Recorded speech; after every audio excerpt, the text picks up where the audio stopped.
Всем привет и добро пожаловать! В этом видео я покажу вам парфюмы от бренда Шарлотта Тилбери. И в начале два важных момента.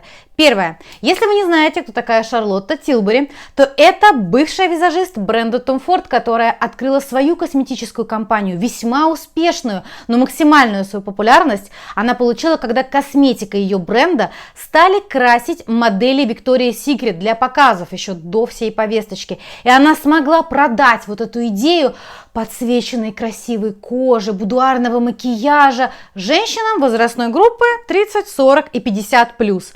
И второе. Ее парфюмы парфюмерные блогеры на Западе, особенно англоговорящие и франкоговорящие, встретили, мягко говоря, прохладно. И у них очень негативные отзывы. Давайте в этом видео посмотрим, настолько ли все плохо. Первый аромат называется More Sex. Выглядит он вот таким вот образом. Это Travel Spray. Коробочки, кстати, сделаны из достаточно такого тонкого картона, поэтому очень быстро они потеряли вот здесь вот товарный вид. Сам аромат. Вообще все ароматы ее заявлены как такие вот ароматы, которые пробуждают в нас эмоции. Соответственно, здесь имеется в виду, что больше страсти. То есть это такой аромат про страсть. Так, вначале это что-то такое очень амброво-анималистичное, а затем он пахнет как Tom Ford Ambre Leather. Очень похоже. Да, очень кожаный такой, амбровый. Может быть, даже сандал, здесь что-то такое. Что я могу сказать? Мне он через какое-то время начинает напоминать аромат вот кожаного ремня. Да, вот сейчас будет магия кино. Вот. Кожаный ремень. Вот кожаный ремень, вот аромат More Sex. Да, они очень похожи. Я не знаю, я бы такой аромат лучше бы сделала, меня никто не спрашивал, но я бы его лучше сделала что-то похожее на Апрель Амур от того же Томас Космолат. Там это, в общем-то, идея, это показано, что люди как бы устали немножко, да, вот, у них такая страсть была длительное время. И если для этого им нужно достать кожаный ремень, не знаю. Никого не осуждаю, но это не для всех, скажем так. Поэтому этот аромат интересный, но полноразмерный флакон я покупать не буду. Кстати, стоимость примерно $150 полноразмерный флакон. Чуть не сказала, опять скрипит потертое седло. Следующий аромат называется Cosmic Power. Луна, дай мне сил, да? Так, вот таким вот образом он выглядит. Его создал Доминик Рапион, которого я очень люблю и уважаю. Наносим. Я бы сказала, что это очень такой сладкий, бальзамический аромат. Здесь вообще заявлена корица, ваниль, но я здесь все-таки чувствую какую-то медицину в первую очередь. Сладковатую такую медицину. Но это не баккара, не медицина баккары. Когда он усаживается, чувствуется такая вот какая-то амбра. Да, вот сейчас здесь амбра вышла на первый план. Неплохой аромат, вот он мне нравится. Я бы, может быть, купила себе полноразмер, но надо смотреть, как он будет звучать в жару и в холодное время. Так как я живу в Петербурге, у нас тут то плюс 27, то плюс 3 в мае, поэтому интересный аромат. Вот он какой-то необычный. Многогранный. Еще один аромат называется он Calm Bliss. То есть, граждане, успокойтесь. Красивый цвет, кстати, посмотрите такой. Вообще Travel Spray оформлено хорошо. К самим полноразмерным флаконам я приложу здесь фотографию. У меня есть, конечно, вопросики, потому что, мне кажется, на флаконы тоже есть мода, да, и я не уверена, что вот это прям как-то очень так модненько сделано. Ладно, это уже я просто придираюсь. Так, Calm Bliss. Наносим.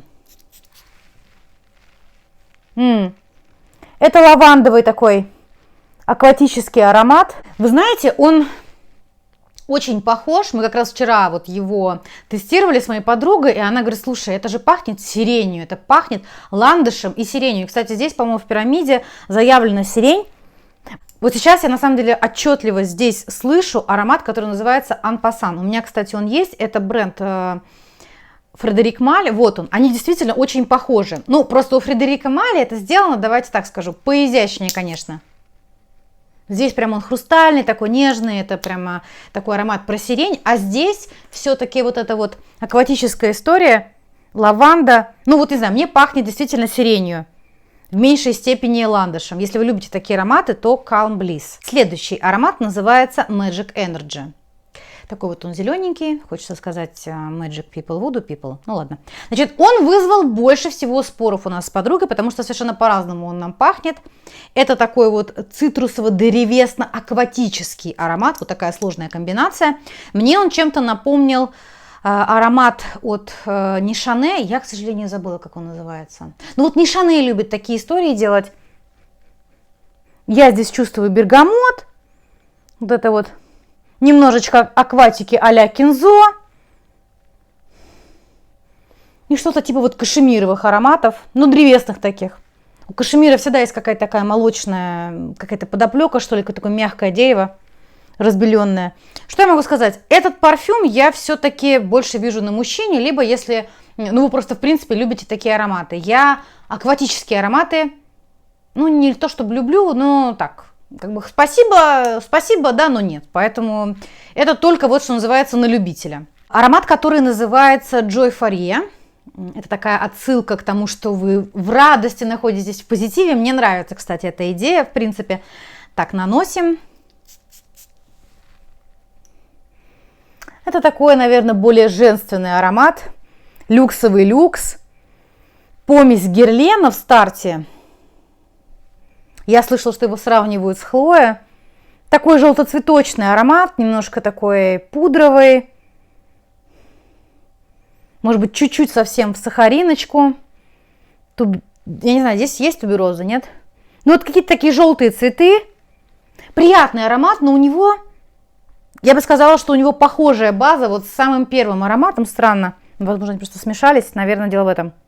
Давайте его нанесем еще раз куда-нибудь, куда мы не наносили, вот сюда, например. Нет, все-таки есть какая-то общая база, вот с More Sex, который...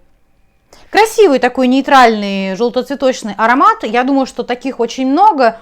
Ничего супер вау нет, но аромат приятный. То есть, если у вас есть доступ к магазинам Шарлотты, если у вас продается этот бренд, в принципе, неплохой. Это, мне кажется, получился бы хороший такой подарок универсальный. Еще один аромат, который называется Love Frequency, частота любви. Господи. Шарлотта, конечно, ты, ладно. Ну, такое розовенькое все, да? Так, куда бы нам его так нанести, чтобы точно не прогадать? Давайте сюда. В старте похоже на аромат от Мансера. Роза с ваниль, роза и специи. Я бы сказала, что здесь какие-то такие микс специй. Приятный такой розовый аромат.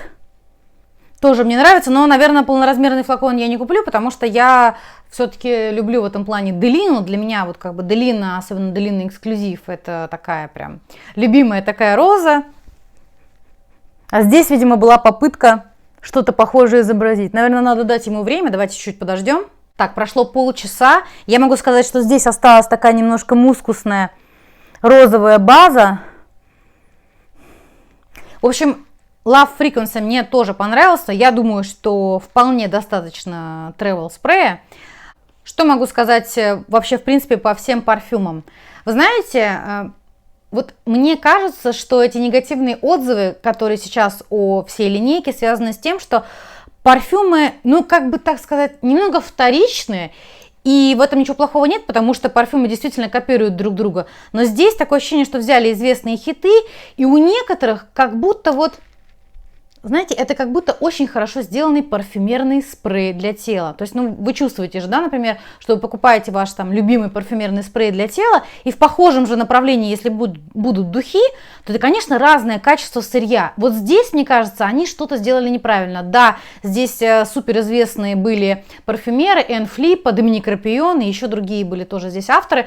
Понятно, что работали они с хорошим сырьем, но по итогу сказать, что это получилось что-то прям вот невероятное, я не могу. Мне очень нравится бренд Charlotte Tilbury, более того, их все время копируют, их эту коллекцию Pillow Talk, если вы знаете, ее скопировали вообще все бренды. Более того, сейчас есть прецедент, что, по-моему, какой-то австралийский бренд просто взял все флаконы Charlotte Tilbury, флаконы, шрифты, названия, текстуры и просто скопировал. И самое что интересное, эти флаконы сети местные выставили на полке, то есть там местные, условно говоря, там Ревгош, какая-нибудь там Ульта и прочие Сефоры, они поставили просто откровенную копию Шарлотты. То есть это проблема, в общем-то, таких вот брендов, которые выпускают действительно коммерчески классные хиты, какие-то новые технологии или успешные, удачные продукты, а их все копируют. Что касаемо парфюмов, я не думаю, что кто-то будет их копировать, потому что здесь я думаю, что мир парфюмерии уже слишком сильно далеко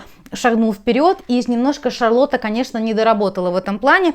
Похожую историю про эмоции сейчас делает Белла Хадид, тоже у нее эти парфюмы, которые похожи на флакон, я все время их путаю, Элиан, нет, не Элиан, который Angel. Такой у меня получился обзор, будет мне интересно узнать, тестировали ли вы эти парфюмы, что вы про них думаете, может быть, вы не согласны с тем, что я говорю.